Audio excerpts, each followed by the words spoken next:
So yeah, let's just get started. And why don't you tell me Okay. a little bit about yourself? Well, my name's Josh Randall. I am the Director of Media Relations for 127yardsale.com. We kind of handle all the promotional stuff. We run all the social media accounts and all that for this event. And so I do the media stuff, and I kind of oversee a lot of things to do with the event. It's sort of a small operation as far as what we're doing. So I kind of wear a lot of different hats. And so why don't you give me some background into the yard sale? Like what are its origins? How did it all get started? So in 1987, some officials in Jamestown, Tennessee, which is where it all began, were looking for a way to encourage people to kind of get off the major highways, I-40 and I-75 and stuff like that, and, come visit the more rural areas, the small towns, and really, really beautiful kind of countryside of Tennessee and places like that. So they came up with this idea of having the 127 yard sale. And so that's when it was born. And this will be the 37th year, consecutive year that it's been held. Oh, wow. That is incredible. So Mhm. how long is the yard sale now? I know like the moniker is 127, and that's, I'm assuming, the highway that Yeah, it's that's okay. the primary route that it's on. Yeah. Okay. So how long does it So span? So it spans, as of now, it's at 690 miles. When it first started in 1987, it was in Tennessee and Kentucky. So from Chattanooga, Tennessee, all the way through the state and all the way through Kentucky, and then it ended in Covington, which you probably know is right on the river there, over the Hmm. border from Ohio. And so I think that was maybe in the 500-mile range or something. I forget exactly what it was back then, but shortly thereafter, they added. Ohio was added, and then later on, from Tennessee south, actually, it goes through Georgia and Alabama, and it follows the Lookout Mountain Parkway in that area, Okay. and then Yeah. the portion in southern Michigan was added as well. So now the total length is 690 miles, which is pretty crazy when you think about it for this Yeah, type of that's event. wild. So what is the most popular state as far as participation goes? I would say Tennessee probably edges it out just a little bit over Kentucky because those were the first two states. Yep. Because it originated in Tennessee, though, that's gotten a lot of the promotion over the years and stuff like that. But it's definitely expanding. It's growing every year. And so more and more participants in other states. But I mean, anywhere you go, you're going to find a lot of yard sales, a lot of vendors selling all kinds of different things.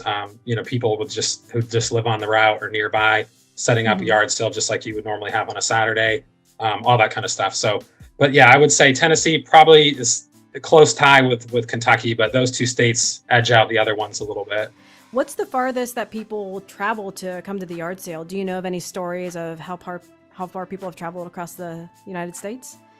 So I was in contact a lot with a couple who for years, and I'm not sure if I haven't talked to them lately, so I'm not sure if they're still doing it, but there was a couple from California who would every year would make like a 2-week vacation out of it. And they would travel all the way, they'd drive from California, they'd stop places on the way. And then when they got to Kentucky, I think they always started in Kentucky. They would do some stuff before the event started, and then they travel up and down the route during the event.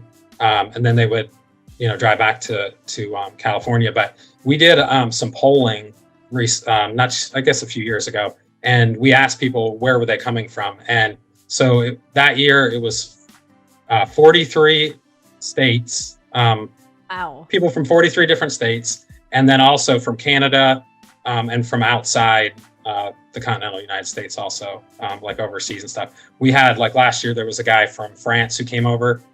He actually runs a business where he buys American stuff, like used stuff, and Yeah. brings it back over there and sells it to people over there who are interested in collecting various like American made things, license plates, all kinds of weird stuff. So Oh, that's awesome. yeah, he was Yeah, here last year. that's really cool. So, if you want to be a participant in the yard sale, is there a certain form you have to fill out, or is it a community effort where you just show up along the route? Like, how do people get involved? So if you want to come as a shopper, basically, yeah, you just show up. There's nothing to fill out. There's no requirements. Anybody's welcome. And you'll find all different types of people, all age groups, male, female, everything you can imagine. all different reasons why they come. But if you want to sell at the event, the only thing you have to have is a place to set up. So if you know somebody who has property on the route, or you live on the route, you can obviously set up. There's also what we call rental space providers. So these are people that own, sometimes it's like a agricultural center, or just like a farmer that has a lot of extra land, and he'll rent out, he'll basically lay out 10 by 10, 20 by 20 spots on his property and rent them out, and people will set up tents. And so it's very organic. Like, nobody has to talk to us and get permission from us. We just help promote everything. And so it's really a community effort. All the different states, the different, chambers of commerce, tourism departments, and just local people in the various communities all come together to have this event. And, it's been going on for so long now. Everybody knows it's the first Thursday through Sunday of August. And it's, people just know that. So it's really interesting to experience firsthand. Yeah, it's like a cultural phenomenon. Like, everyone knows and they get ready to bring out their stuff. That's fantastic. So yeah, for sure. What's the greatest thing you've ever seen or bought yourself at this yard sale? I'm assuming you've been at least a couple of times. Yeah, I mean, I travel usually up and down the route every year. Nobody can do the whole thing in one year. It's really impossible unless you just drive right by everything. I bet. But we'll usually hit 1 or 2 states a year, to check out what's going on. Unfortunately, I don't usually have a lot of time to shop myself, but I've seen a lot of weird stuff over the years. One thing that always sticks in my mind is I was at this location, I think it was Signal Mountain, Tennessee. And this is one thing that's kind of cool, that's sort of become part of the cultural, I guess you could say the cultural aspect of this event, is people will try to come up with funny signs and different things, like, to draw people to their, where they're selling. And so this person had a coffin set up with the lid propped open with a sign that said "Killer Deals." Oh, wow. And so kind of clever. Good, yeah. The other thing that you'll see sometimes is people will get like some kind of promotional signage, or even like for example, I saw a guy it was a giant giraffe. So he or she had gotten it from, I don't know, some business maybe that went out of business, or who knows what it was. And, so they'll bring something really large like that to draw attention to where they're selling, so people from the road can see it, which is really a good tip if you are selling at a yard sale, is to always have things that can be visible from the road that could potentially draw people to stop, because you are competing for people's time, to a certain extent. So if you can, put your bigger items out closer to the road or to where people can see them driving by, that's always a good thing to do. Absolutely. I mean, I would love to drive it this year just to see what people like, the signage and the attention grabbers people have, if you have free, lemonade or something along that lines.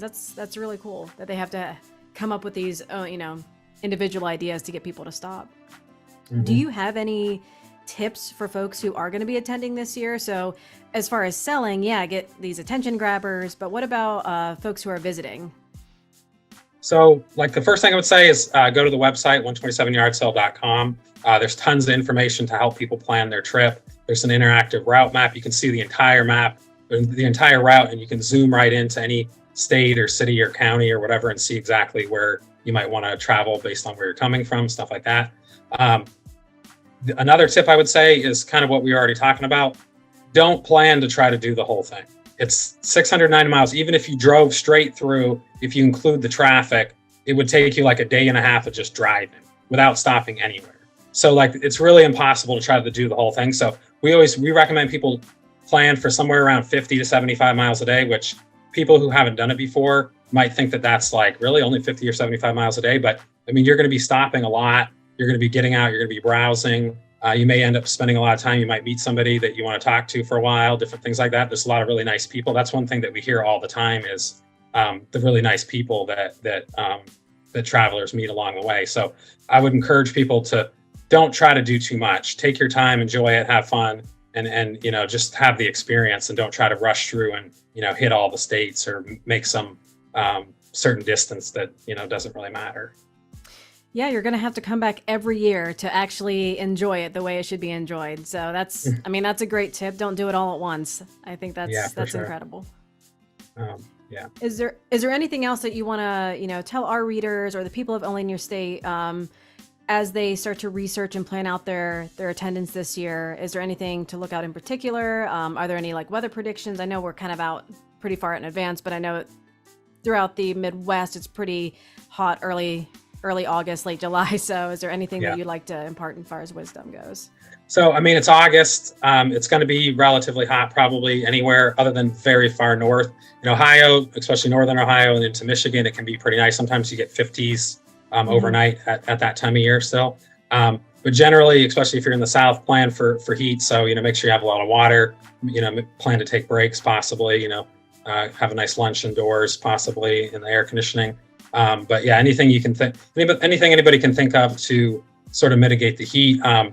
It's a rain or shine event, and the vendors know that. So if it does rain, they might cover their stuff up or close up their tents or whatever temporarily while it's raining, but they'll be back out as soon as they can. So kind of plan ahead for that too. You might want a rain jacket. You might want, change of socks, a different pair of shoes, things like that, depending on how adventurous you are. If you want to try to, fight the rain or, run to your car or whatever, but, just plan for those kinds of things. But yeah, so like in the South though, I mean, it can be in the 90s during the day, but then like I said, up north, some people, they'll have a jacket with them. So it really depends where you're going. So people should just think about if they're going to be in the northern part or the southern part and things like that. But We're hoping this year that we have very little rain, or maybe no rain at all would be great along the whole route. But because it's 6 states, it's unlikely. Yeah, that's kind of hard to cover. So come prepared, have the sunscreen, have your cash. I'm sure some people take credit card readers nowadays, but be in full-on yard sale gear. Mm-hmm. Yeah, more people are taking credit cards these days, but definitely cash is still king with an event like this. You're going to have better negotiating ability, and there are some places along this route because it is largely rural, other than like Chattanooga and where it passes through Cincinnati. Most of this is in relatively rural areas, so you will find some places maybe where you don't even get a cell signal.